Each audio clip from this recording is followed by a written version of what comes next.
മാന്യപ്രേക്ഷകർക്ക് എൻ്റെ പ്രണാമം. കർമ്മവും ധർമ്മവും ഈ രണ്ട് വാക്കുകൾ ഏത് രീതിയിലാണ് ബന്ധപ്പെടുന്നത്? കർമ്മം എന്ന് പറഞ്ഞാൽ ആക്ഷൻ, ധർമ്മം എന്ന് പറഞ്ഞാൽ duty plus responsibility plus privilege. ഒരു വ്യക്തിയുടെ കർത്തവ്യം, ഒരു വ്യക്തിയുടെ ഉത്തരവാദിത്വം, ഒരു വ്യക്തിയുടെ അവകാശം, അത് മൂന്നും കൂടി ചേരുമ്പോഴാണ് അത് ധർമ്മമാവുന്നത്. അമ്മയുടെ കർത്തവ്യം, അമ്മയുടെ ഉത്തരവാദിത്വം, അമ്മയുടെ അർഹതയുള്ളത്, ഡിസർവിങ്. അപ്പൊ ശരിക്ക് duty plus responsibility plus privilege, അത് ചേരുമ്പോഴാണ് അത് ധർമ്മാവുന്നത്. ധർമ്മം എന്ന വാക്കിന് ധാരയതീതി ധർമ്മ, ധാരണാത് ധർമ്മ. What is motivating you? നിങ്ങളെ പ്രചോദിപ്പിക്കുന്നത് എന്ത്? What is guiding you? നിങ്ങൾക്ക് മാർഗനിർദ്ദേശം നൽകുന്നത് എന്ത്? What is instructing you? നിങ്ങൾക്ക് നിർദ്ദേശം തരുന്നത് എന്ത്? What is appreciating you? What is blessing you? ഏത് വാക്ക് വേണമെങ്കിലും ഉപയോഗിച്ചാൽ അതിനെല്ലാത്തിനും ധർമ്മം എന്ന വാക്കുമായിട്ട് ബന്ധമുണ്ട്.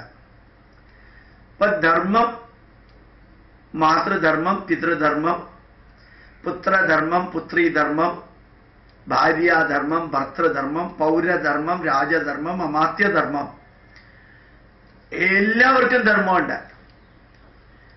ആ ധർമ്മം എല്ലാം കൂടി ചേർത്ത് എഴുതിയാൽ അതിൻ്റെ പേരാണ് സനാതന ധർമ്മം. എല്ലാവരുടെയും ധർമ്മത്തിനെയാണ് നമ്മൾ സനാതന ധർമ്മം എന്ന് ചേർത്ത് പറയാം. ഒരേ വ്യക്തിക്ക് തന്നെ പല ധർമ്മമുണ്ട്. ഞാൻ എന്ന വ്യക്തിക്ക് ഒരു ധർമ്മമല്ല ഉള്ളത്. ഞാൻ എൻ്റെ അച്ഛൻ്റെയും അമ്മയുടെയും മകനാണ്. അപ്പൊ എനിക്ക് പുത്രധർമ്മമുണ്ട്. എൻ്റെ ഭാര്യയുടെ ഭർത്താവാണ് ഞാൻ, അപ്പോൾ ഭർത്തൃധർമ്മമുണ്ട്. എൻ്റെ മക്കളുടെ അച്ഛനാണ് ഞാൻ, അപ്പൊ എനിക്ക് പിതൃധർമ്മമുണ്ട്. എൻ്റെ സഹോദരന്മാരുടെ സഹോദരനാണ് ഞാൻ, അപ്പൊ എനിക്ക് സഹോദരധർമ്മമുണ്ട്. അതേപോലെ തന്നെ ഞാൻ ഈ നാട്ടിലെ പൗരനാണ്, പൗരധർമ്മമുണ്ട്.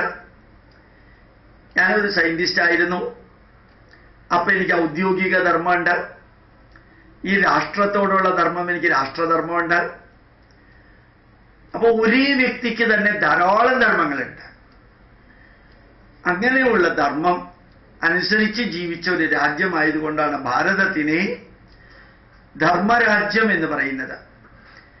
രാജാവിന്റെ നിർദ്ദേശം അനുസരിച്ചിട്ട് മാത്രമല്ല ഭാരതത്തിലെ ജനങ്ങൾ ജീവിച്ചിരുന്നത്. ന രാജ്യം ന രാജാ ആസീത് ന ദണ്ഡ്യോ ന ച ദണ്ഡിനഃ ധർമ്മേണ ഇവ പ്രജാ സർവേ രക്ഷന്തി സ്മ പരസ്പരം.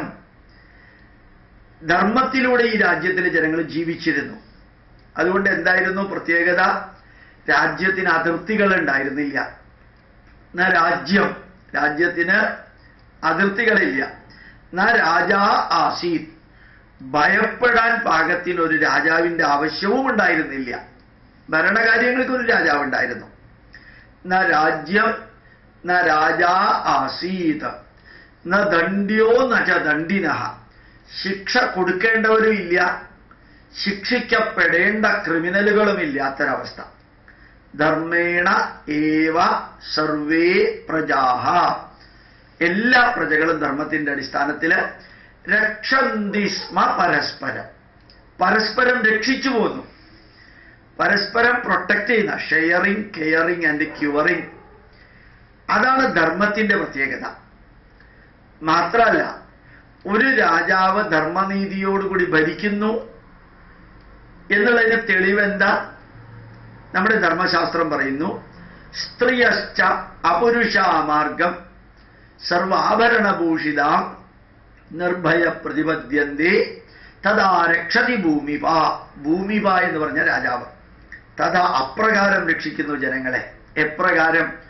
ഒരു സ്ത്രീ സർവാഭരണഭൂഷിത, ആറച്ച ആഭരണങ്ങൾ ഇട്ടുകൊണ്ട്, ആ പുരുഷ, ഒരു പുരുഷനും പ്രൊട്ടക്ട് ചെയ്യാൻ കൂടെ ഇല്ലാതെ ഒരു സ്ത്രീ പാതിരാത്രിക്ക് സർവ്വ ആഭരണങ്ങളോടുകൂടി ഒറ്റയ്ക്ക് നടക്കാൻ ധൈര്യപ്പെടുന്നു എങ്കിൽ രാത്രി അപ്പോഴാണ് ആ രാജ്യം ധർമ്മരാജ്യം എന്ന് ഡിക്ലെയർ ചെയ്യുന്നത്. ആ സ്ത്രീക്ക് ഓട്ടോമാറ്റിക്കലി പ്രൊട്ടക്ഷൻ ലഭിക്കുന്ന വിധത്തിൽ ചങ്കൂറ്റം നൽകാൻ ഭരണാധികാരികൾക്ക് സാധിക്കുന്ന രാജ്യത്തെയാണ് ധർമ്മരാജ്യം എന്ന് പറയുന്നത്. ഇപ്പൊ ധർമ്മം എന്ന് പറഞ്ഞാൽ ഡ്യൂട്ടി, റെസ്പോൺസിബിലിറ്റി പ്ലസ് പ്രിവിലേജ്. ഇനി 5 തരത്തിലൊരു വ്യക്തിക്ക് ധർമ്മമുണ്ട്. അതുകൂടി നിങ്ങൾ മനസ്സിലാക്കണം. നക്ഷലിൽ പറയാണ് വ്യക്തിധർമ്മം, ഇൻഡിവിജ്വലി ചെയ്തു തീർക്കേണ്ട കാര്യങ്ങളുണ്ട്. 2 കുടുംബധർമ്മം, വ്യക്തിധർമ്മം, കുടുംബധർമ്മം. 3 ഔദ്യോഗിക ധർമ്മം. ഒരു ക്ലർക്കിന്റെ, സെക്യൂരിറ്റിക്കാരന്, പോലീസുകാരന്, പട്ടാളക്കാരന് ഔദ്യോഗിക ധർമ്മമുണ്ട്. അപ്പൊ വ്യക്തിധർമ്മം, കുടുംബധർമ്മം, കുടുംബത്തിൽ ഭാര്യ, ഭർത്താവ്, അച്ഛൻ, അമ്മ, മക്കളെ, സഹോദരി, സഹോദരന്മാരൊക്കെ ആവുമ്പോഴുള്ള ഉത്തരവാദിത്വം. ഔദ്യോഗിക ധർമ്മം, പ്രൊഫഷണൽ ധർമ്മ. അതുപോലെ തന്നെ 4മത്തേത് സമൂഹധർമ്മം. ഒരു സമൂഹത്തിൽ വേദനിക്കുന്നവരും വിശക്കുന്നവരും അനാഥരും വൃദ്ധരും രോഗികളായിട്ടുള്ള വ്യക്തികളെ സപ്പോർട്ട് ചെയ്യുക ഒരു വ്യക്തിയുടെ ധർമ്മത്തിന്റെ ഭാഗമാണ്. കർമ്മത്തിന്റെ അല്ല, ധർമ്മത്തിന്റെ ഭാഗമാണ്. രാഷ്ട്രധർമ്മം. ഒരു രാഷ്ട്രത്തിന് എന്തെങ്കിലും പ്രശ്നങ്ങൾ വരികയാണെങ്കിൽ ആ രാഷ്ട്രത്തെ സംരക്ഷിക്കാനും രാഷ്ട്രത്തിന് വേണ്ട കർമ്മങ്ങൾ ചെയ്യാനുമുള്ള ഉത്തരവാദിത്വം വ്യക്തിക്കുണ്ട്. ഞാൻ ഇതിലൊന്നിലും പങ്കാളിയല്ല എന്നും പറഞ്ഞുകൊണ്ട് തീവ്രവാദികൾ അനുസ്മരിക്കുകയും ദേശസ്നേഹികൾക്ക് എതിരെ പറയുകയും ചെയ്ത പോലെ കന്നയ്യകുമാറിനെ പോലെയും കുറെ അധികം രാഷ്ട്രദ്രോഹം ചെയ്യുന്ന കുറെ കമ്മ്യൂണിസ്റ്റുകാരെ പോലെയും കുറെ ഹിന്ദു തീവ്രവാദികളെ പോലെയും ക്രിസ്ത്യൻ തീവ്രവാദികളെ പോലെയും മുസ്ലിം തീവ്രവാദികളെ പോലെയും രാഷ്ട്രത്തിന്റെ നിലനിൽപ്പിന് തന്നെ വെല്ലുവിളിയാകുന്ന വിധത്തിൽ പ്രവർത്തിക്കുമ്പോൾ അത് രാഷ്ട്രത്തിന് വേണ്ടി ചെയ്യേണ്ട ധർമ്മത്തിന്റെ വിപരീതമാകുന്നു. അപ്പൊ വ്യക്തിധർമ്മം, കുടുംബധർമ്മം, ഔദ്യോഗിക ധർമ്മം, സമൂഹധർമ്മം, രാഷ്ട്രധർമ്മം, 5 ധർമ്മമാണ് നമുക്കുള്ളത്. ഓർമ്മിക്കുക, നമ്മൾ നമ്മുടെ ധർമ്മം ചെയ്യുക. കർമ്മവും ധർമ്മവും. കർമ്മം ചെയ്യുമ്പോൾ നമ്മൾ പലതും പ്രതീക്ഷിക്കും. ധർമ്മം ചെയ്യുമ്പോൾ പ്രതീക്ഷിക്കാതെ വരുന്നത് സ്വീകരിക്കുക. പ്രതീക്ഷിച്ചുകൊണ്ട് നമ്മൾ പലപ്പോഴും ചില കാര്യങ്ങൾ ചെയ്താൽ അതിൽ നിന്ന് തിരിച്ചറിവാട് കിട്ടിയെന്ന് വരില്ല. ഇപ്പൊ ധർമ്മം എന്ന് പറയുന്നത് വലിയൊരു ആത്മീയത നിറഞ്ഞ വാക്കൊന്നും അല്ല, സാധാരണ വാക്ക് തന്നെയാണ്. Duty plus responsibility plus privilege of an individual is called his dharma. സ്വധർമ്മമപി ചാപേക്ഷ്യ ന വികമ്പിതുമർഹതി. അവനവന്റെ ധർമ്മം ചെയ്യുമ്പോൾ ദുഃഖിക്കേണ്ട കാര്യമില്ല. അത് ഒരു കോടതി ജഡ്ജി തൂക്കിക്കൊല്ലാൻ വിധിക്കുമ്പോൾ ആ ജഡ്ജി കൊലയാളിയാവുന്നില്ല. ഒരാരാച്ചാര് ജയിലില് തൂക്കിക്കൊല്ലാൻ കഴുത്തില് കുറ്റവാളിയുടെ കയറിടുമ്പോൾ അയാളും കൊലയാളിയാവുന്നില്ല. നേരെ മറിച്ച് ഒരാളെ കഴുത്തിൽ കയറ് കെട്ടി പുറത്തു വെച്ച് കൊന്നതാണെങ്കിൽ അയാൾ കൊലയാളിയാണ്. 2 ചെയ്യുന്നത് കൊലയാണെങ്കിലും എന്താ വ്യത്യാസം? ഒന്ന് അയാളുടെ ധർമ്മത്തിന്റെ ഭാഗം, മറ്റേത് ധർമ്മമല്ല, ക്രിമിനൽ ആക്ഷൻ കർമ്മത്തിന്റെ ഭാഗം. വളരെ വ്യക്തമായിട്ട് മനസ്സിലാക്കാൻ സാധിക്കുമെന്ന് വിചാരിക്കുന്നു. പ്രണാമം, നമസ്കാരം.